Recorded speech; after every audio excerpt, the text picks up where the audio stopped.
Salam. İndi baxırıq bizə imtahanda hansı nağıllar düşə bilər.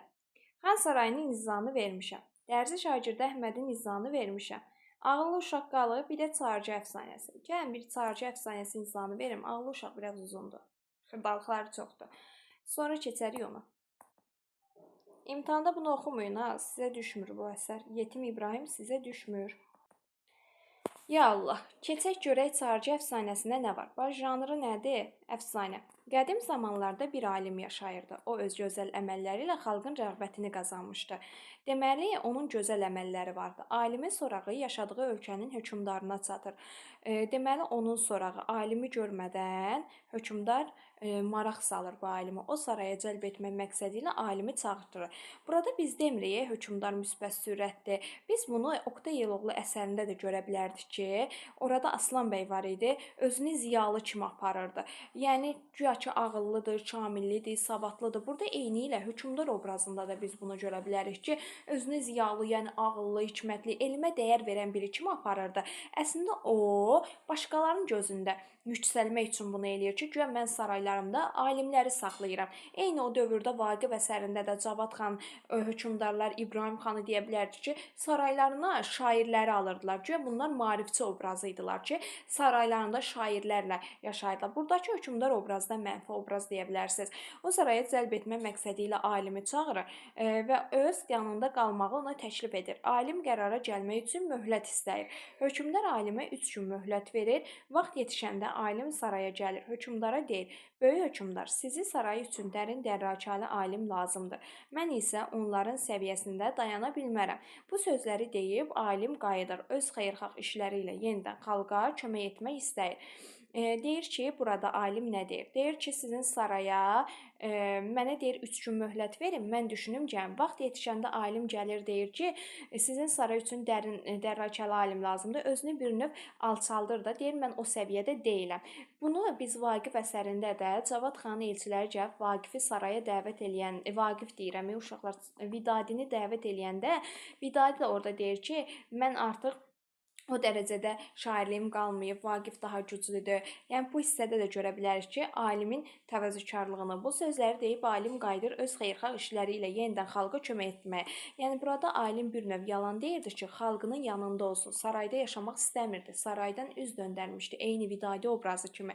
Alimin cavabı, dikbaşlığı, açıq sözü hökmdarı hirsləndirir. Şah səxavətin, firavan saray həyatının qiymətləndirilməməsini nankorluq hesab edir. Eyni ilə Vidadidə də Cavad xanın elçiləri Vidadini nankor adlandırırlar ki, o elə rahat firavan sarayı qoyub belə bir daxmada yaşayırsan.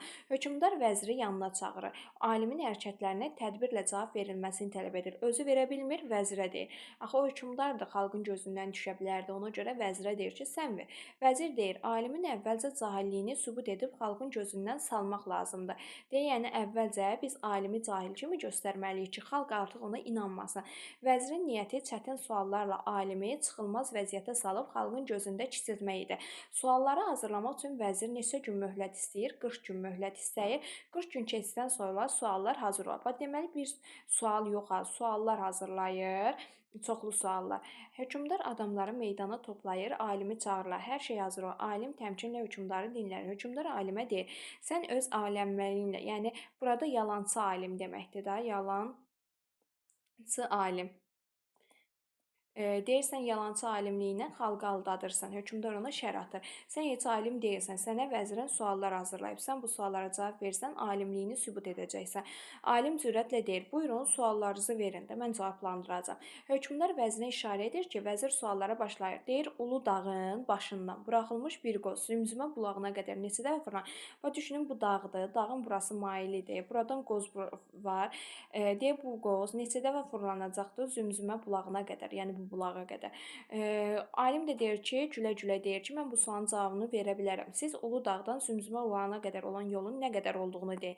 Yəni baxın bu yol var, bu mail yol. Neçə kilometr olduğunu deyin ki, mən bir qozun fırlanma sürəti ilə həmin yerə qədər neçə dəfə fırlanacağını tapım. Əslində onlar bilmirdilər axı yolun nə qədər uzunluqda olduğunu. Bir də deyək qozun həcmini deyin də. Qoz ağırdısa, gec fırlanacaq, yüngüldürsə tez-tez fırlanacaq.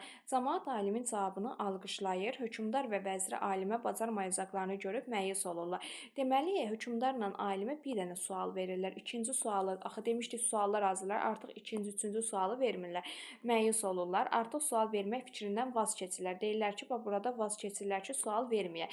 Biabır olmaq istəmirlər. Alim evə yollanır, ancaq ona evə getməyə qoymurlar. Bax, alim özü evə getmək istəyir, amma camaat onu evə getməyə qoymur. Başqa ölkəyə gedən karvana qoşurlar. Onlar yaxşı bilirdilər ki, hökmdar bu heyfi alimdən çıxacaq.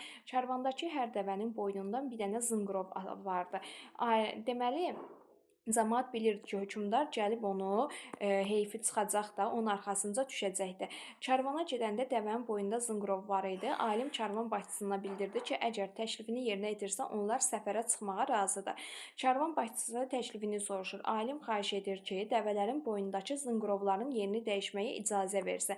Deməli, çünki müəyyən bir ahənglə həmin zınqrovlar mahnı çalacaqdı. Həmin ahəngdə bir musiqi yaradacaqdı. Deməli, onun karvan başçısına bir şərti var idi ki, deyir ki, yəni mənim şərtimi yerinə yetirsən, mən səndən səfərə çıxacağam. Karvan başçısı alimin təklifinə can başla razı olduğunu bildirir, ancaq səbəbini öyrənmək istəyir. Mən zınqrovların səsindən deyir musiqi yaradacağam. Bu bizi ölümdən qurtaracaq. Bəli, alim zınqrovları dəvələrin boynuna elə asır ki, dəvə hər addım atanda sanki mizrab bir neçə telə dəyir. Zınqrovlar səsləndikcə onlardan yaranan musiqi dalğa-dalğa ətrafa yayılır. Amma alimin bu məharətinə heyran qalır. Gecə bu yuvalarına deməli bax camaat ikinci dəfə heyran qalır. Birinci dəfə onun cavabında heyran qalırdı, ikinci dəfə də burada. Quşlar musiqi səsindən vəzdə gəlib karvanın üstü ilə uçurlar. Musiqinin səsindən, hətta burada deyə bilər ki, heyvanlar belə bu musiqinin səsindən valeh olur. Bəli, musiqinin səsindən onun dalğalanan ağacların yarpaqları rəqs edir. Təbiət belə həmin musiqinin səsi ilə valeh olurdu. Axşamdan bükülən güllər yenidən ləçəklənib ətir saçır. Deməli, təbiət, heyvanlar, hətta insanlar belə bu musiqinin səsinə valeh olur. Keçək. Sizə kimdən xəbər verim? Hökmdar. Hökmdar dinc oturmamışdı yerində. Adam göndərmişdi ki, saraya çatan kimi onun hüzuruna gətirilməsini tələb edir ki, alimi gətirin. Alimi nə qədər axtarırlar, tapmırlar. Artıq alim qaçmışdı axı. Hökmdar bir dənə bölük atlını karvanın dalınca göndərir. Atlar karvana yetişəndə gözəl musiqi səsini eşidir. Atlılar da bu musiqinin səsinə valeh olurlar, bihuş olurlar. Dəvələrin yerişilə zınqrovlardan çıxan musiqi sədaları alimi aparmağa gələn atlıları karvana yaxınlaşmağa qoymur. Biz bunu Qışqıl müxəmməsində də görə bilərdik ki, Qışqıl müxəmməsində də musiqidən danışır. Deyir ki, musiqi insanın bütün bədəninə təsir edir. Yəni ki, doğrudan da elədir. Buradakı musiqinin səsi belə insanların təsirindən danışır. Əsir aparmağa gələnlər özlərini alimin yaratdığına əsir düşürlər və birdən atlılar elə yuxudan oyanıb görürlər ki, artıq başqa ölkənin ərazisindədirlər. Deməli, atlıların özü də başqa ölkənin ərazisində həmin musiqinin səsi ilə başqa ölkəyə gedirlər. Alimin geri qaytarılmasının artıq bir çətin iş olduğunu görən dəstə əliboş geri qayıdır. Burada əsərin adının Çarca əfsanəsi adlanmasına səbəb odur ki, burada Çarca bir musiqi alətinin adıdır. Araşdırıb baxa da bilərsiniz. Əsər epik növdədir, əfsanə janrındadır, təhkiyədir. Əsər vahid süjet xətti var. Çarca musiqidir. O musiqiyə qulaq asın. Bu əsər güc sahiblərinin, ağız sahiblərinin qarşısında məğlubiyyətini göstərir. Şahda olan şahlıq qüruru alimin niyyətini başa düşməyə imkan vermir. Alimin bilikliyidir, millət üçün sərf etməyi daha çox ön plana çəkir ki, mən öz hikmətimi millətimə sərf eləmək istəyirəm. Özgəyə quyu qazanın, özü düşər atalar sözü əsərin ideyası ilə səsləşir. Çünki burada özgəyə quyu qazanın, özü düşər. Nə deyə bilərik biz burada? Şah alimə quyu qazmaq istəyir, vəzir alimə quyu qazmaq istəyir, halbuki özləri düşür, özləri yanılırlar. Əfsanə xalqın elm adamlarına olan məhəbbəti əks olunmuşdur. Bu əfsanədir. Biz Xansaray əfsanəsi, bir də Çarca əfsanəsini keçdik. Alimin tərk etməyi, bu yeri tərk etməsi cəmaatın fikri idi. Karvanda getmək üçün onların qarşısına şərt qoyur. Alimin şərtinə yer verilibdir. Alimin ağlı xalqın ona məhəbbəti, musiqinin sehri haqqında ədalətin qələbə qazanmasına səbəb olur. Alimi əsər aparmağa gələnlərin özləri alimin əsri olurlar. Karvanda adamların alimin arxasınca gələnləri məğlub edir. Fikri yanlışdır, məğlub etmir. Atlılar bir də gözlərini açırlar ki, başqa ölkədədir. Alim xalqının rəğbətini qazanmış, ecazkar musiqi yaradan, cəsarətli sarayda yaşamaqdan imtina edən gözü tox və təvazökar adamdır. Hökmdar alimi yalançı alimlikdə günahlandırırdı və elmə qiymət verməyi bacarmayan, məqsədinə nail ola bilməyən nankor adlandırırdı və vəzirindən istəyir ki, buna bir çarə et. Gəlin bir sual-cavab eləyək görək. Əsər dedik hansı növdə yazılıbdır? Bəli, epik növdə yazılıbdır. Janrı nə idi? Əfsanə janrında. Mövzu nə idi? Əxlaqi, tərbiyəvi və yaxud da ictimai mövzu. Daha sonra biz bu əsər haqqında başqa nə deyə bilərik? Deyə bilərikmi ki, burada ağıllı adam su kimidir, öz-özünə yol tapar. Bunu kim haqqda deyə bilərik? Bəli, alim haqqda deyə bilərik ki, ağıllı adam idi. Bəs yaxşı, xeyirxah, dərrakəli, məharətli, təmkinli, uzaqgörən obraz kim idi? Alim idi. Bəli. Bəs yaxşı, alim deyir ki, mənə nə verin, mən o qozun fırlanmasını tapım. Deyib bir Ulu dağından Zümzüməyə qədər olan məsafəni deyin, bir də dağın maylı olmasını mənə deyin. Bir də qozun nəyini deyin mənə? Bəli, həcmini deyin. 3 dənə şey istəyir onlardan. Bəs yaxşı, şərt qoyurdu karvan başçısına nə? Zınqrovların nəyi qoyurdu? Bəli, zınqrovların yerini dəyişməsini və karvan başçısı bununla razılaşırdı. Bəs burada zalım obraz yaradılmışdı. Zalımlığı ilə seçilən obraz kim idi? Bəli, hökmdar obrazını deyə bilərik. Bəs yaxşı, alimi yalançı alim adlandırırdı. Yəni biz buna deyirik ki, aləmməlikdə.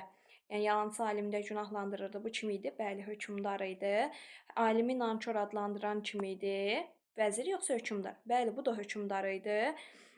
Vəzir neçə gün möhlət istəyirdi? Kim deyər? Vəzir. Bəli, 40 gün. Neçə dənə sual hazırlayır? Bəli, suallar hazırlayırlar. Neçə sual verirlər? Bir dənə sual. Vəzir bəs verdiyi sualda özü bilirdimi cavabı? Özü cavabı bilir. Xeyr, özü cavabı bilmirdi. Çünki o cavabı bilmək üçün dağın maylı olmasını hesablamaq lazım idi Zümzümə bulağına qədər. Deməli, özü bilmir ki, alimin də sualına cavab verə bilmir. Bəs yaxşı, deyə bilərikmi ki, bunlar məyus olurlar? Bəli. Bəs alimi bu yerləri tərk etməsini alim özü istəyir? Xeyr, kim istəyir? Cəmaət istəyir. Doğru deyirsiniz, supersiz. Sonra nə sual verim sizə? Alimi cəzalandırmaq. Alimə cəza vermək istəyən kim idi? Hökmdar. Hökmdar obrazı ilə vəzir obrazı necə obrazı idi? Bəli, mənfi. Problem nə idi? Problem. Əsərdə əsas problem nə idi? Bəli. Alimin ağıl və məharətli ilə ezacər musiqi yaradan ölümdən xilas olması. Yəni ki, alimə qarşı ölüm əmrinin verilməsi, alimi gözdən salmaq istəmələri bu problem idi. Amma alimin musiqi yaradaraq ölümdən xilas olması. Atlılar nə olur?